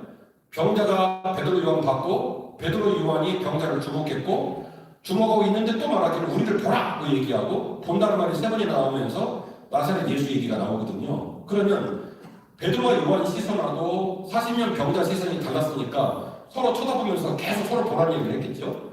그 시선의 의미가 뭘까를 치고 들어가는 거죠. 그래서 제 눈에는 돈통이 보였어요. 병자의 눈에는 오직 돈통밖에 안 보였겠구나. 베드로와 요한을 뭘로 봤다? 돈으로 봤겠구나. 이런 시각으로 계속 연구를 해나가는 것이죠. 그래서 250m, 300m, 400m, 450m 이렇게 쭉 연결시켜 나가면 드디어 1.5km 전방에 있는 500원짜리 동전 하나를 뚫어버리는 겁니다. 여기까지 가시면 이 설교는 AI 걸까요? 목회자 거일까요? 연구하고 고민하고 숙고하고 설교를 빌더가 비로소 그 목회자 것이 되는 겁니다. 그리고 그렇게 설교가 완성이 되어지면 다른 사람 설교하고 완벽한 변별력을 갖고 있고 이거는 내 목소리고 내 능력이고 내 묵상이고 내 감정이 되는 거죠. 그래서 AI를 그렇게 쓰셔야 된다는 말씀을 드리고 싶은 겁니다.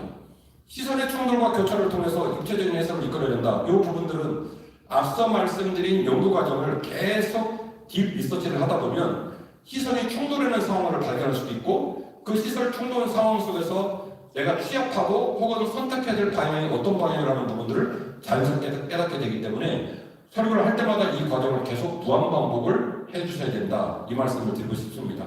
결국 산탄통으로 쏘지 말고 저격통으로 쏘라는 이 말은 무슨 얘기냐면 설교를 완성하실 때까지 사용자의 의도와 목적성을 놓치면 안 된다는 거예요.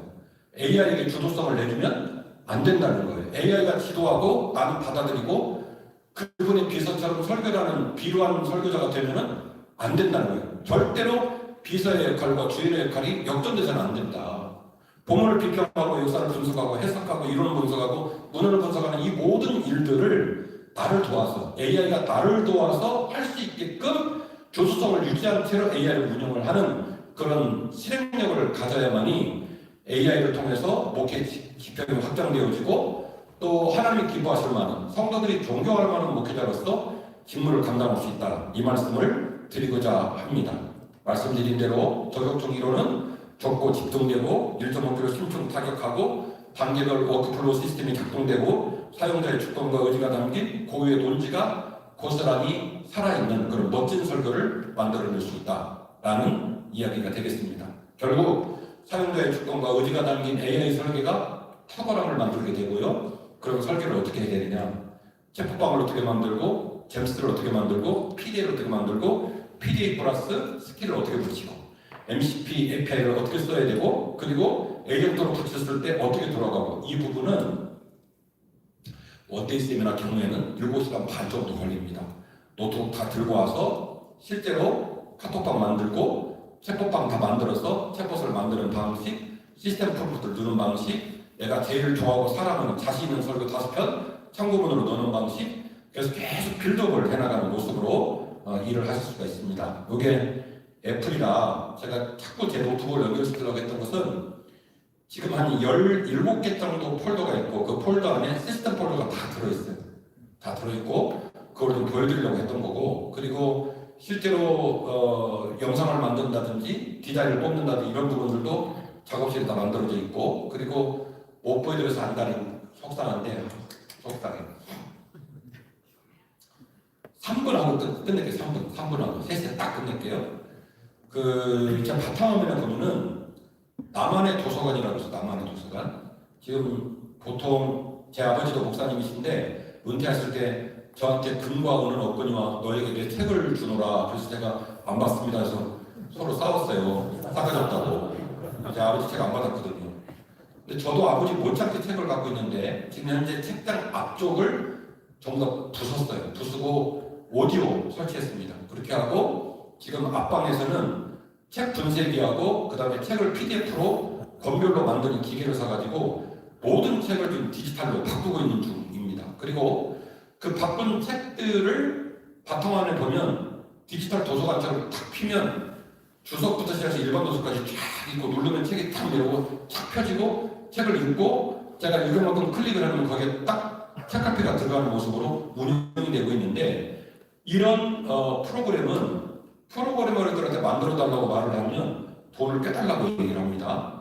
그 다음에 교보문고라든지 예스24에 들어가시면 이북 시스템이 있잖아요. 여러분 돈 주고 이북을 사시면 볼 수 있잖아요. 그런데 그거는 어떤 제한이 있냐면 돈 주고 산 그 책을 그 회사의 어플리케이션 안에서 볼 수 있는 거예요. 그걸 로컬로 운영하면 이제 지적자 상황이 날아가니까 그러니까 이제 교착 상황에 빠졌네요. 예스24도 이북을 돌리고 있고 교보도 이북을 돌리는데 나는 내 거가 필요하다. 그래서 어떻게 했냐? 제가 만들었어요. 바이브 코딩으로 만들어가지고 나만의 도서관을 만들었는데 썩 괜찮아요. 그래서 제가 AI 강의 가서 그걸 한참 보여드리고 책들을 보여드리니까 다들 좋아해가지고 목사님 저 프로그램 어디서 살 수 있냐고 물어볼 때 제가 딱 얘기했죠. 그거 제가 만들 거라뇨? 그럼 깜짝 놀라는 거예요. 진짜 할까요? 그 다음에 아직까지는 AI는 아래한글 파일을 잘 인식을 못합니다. 그래서 AI가 핸들링하는 경전이 뭐냐면 PDF 파일이에요.